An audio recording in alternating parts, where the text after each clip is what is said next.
दोस्तों, जब कोई सत्ता या सत्ताधीश एक मजदूर से टकराता है, एक किसान से टकराता है, एक पूरे मजदूर ग्रामीण किसान से टकराता है, तो मैं नहीं समझता, पिछला इतिहास है गवाह कि वो सत्ता रह नहीं पाती। कभी झोंपड़ी के मजदूर और महल के आदमी की अगर लड़ाई हुई है तो झोंपड़ी का आदमी अपनी जगह रहा है, लेकिन मजदूर या महल का आदमी रह नहीं पाया है।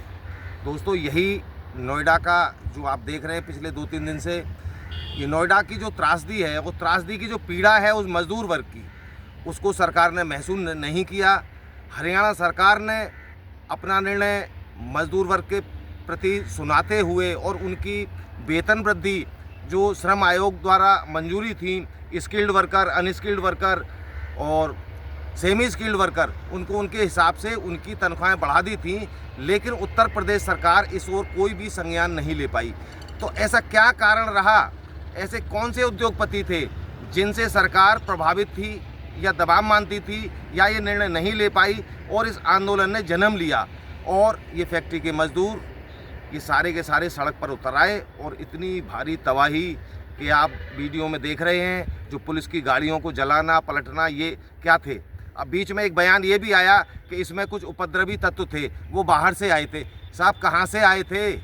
मजदूर अपनी मजदूरी करके पेट भरता है, जिसको 8,000 और 10,000 रुपये वेतन मिल रहा है और वो 4,000 रुपये अपने कमरे का किराया देकर खा भी रहा है, वो क्या बचा रहा है? उल्टा और घाटे में जा रहा है। इससे अच्छा तो वो अपने घर पर रहे। भाई, गांव से पलायन करके लोग मजदूरी करने जाते हैं और मजदूरों के साथ क्या व्यवहार होता है वो आपने मजदूरों के साथ सुना कि ना तो उनको वेतन की पर्ची दी जाती है, ना उनको ओवरटाइम दिया जाता है जो 2 गुना देना चाहिए, वीकली ऑफ भी दबाव में कभी कभी कैंसिल कर दिया जाता है। इस तरीके के शोषण इन उद्योगपतियों ने मजदूर वर्ग के किए, जिसकी परिणति ये आंदोलन हुआ। अब दूसरा सब्जेक्ट और ले लीजिए। दूसरा सबसे बड़ा उत्तर प्रदेश में ज्वलंत मुद्दा है विद्युत विभाग। बिजली के बिल पिछले 8 महीने से जहां स्मार्ट मीटर लगे हुए हैं, वहां जहां बिल 1,000 रुपये जिस घर का आता था, उस घर का बिल 1,500 से 1,600 रुपये आ रहा है। ये अरबों खरबों रुपए की लूट है और एक सुनियोजित लूट है। विद्युत विभाग इस पर चुप्पी साधे हुए है, संबंधित अधिकारी भी अभी इस पर कोई जवाब नहीं दे रहे हैं, लेकिन आम जनता महसूस कर रही है और बहुत परेशान है।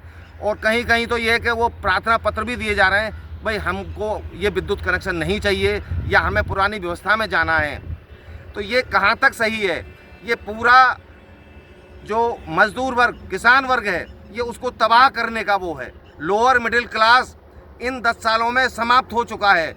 उधर अपने बच्चे पढ़ाए, उधर बिजली का बिल भरे, उधर क्या क्या करे, उधर प्राइवेट स्कूलों की लूट, सिलेबस पे 100 रुपये की किताब, उस पर 70 रुपये कमीशन स्कूल संचालक का।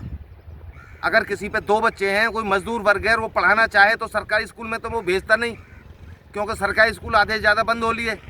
उसके बाद वो प्राइवेट स्कूल में भेजता है तो वहाँ वो लूट का शिकार होता है, उसकी जेब काटी जाती है। दोस्तों, आपको सोचना होगा और आपको सही निर्णय लेना होगा कि सरकार के फैसले क्या हैं, मजदूर और किसान वर्ग के लिए कैसे हैं, और अपना निर्णय जल्द सुनाना होगा। जय हिंद।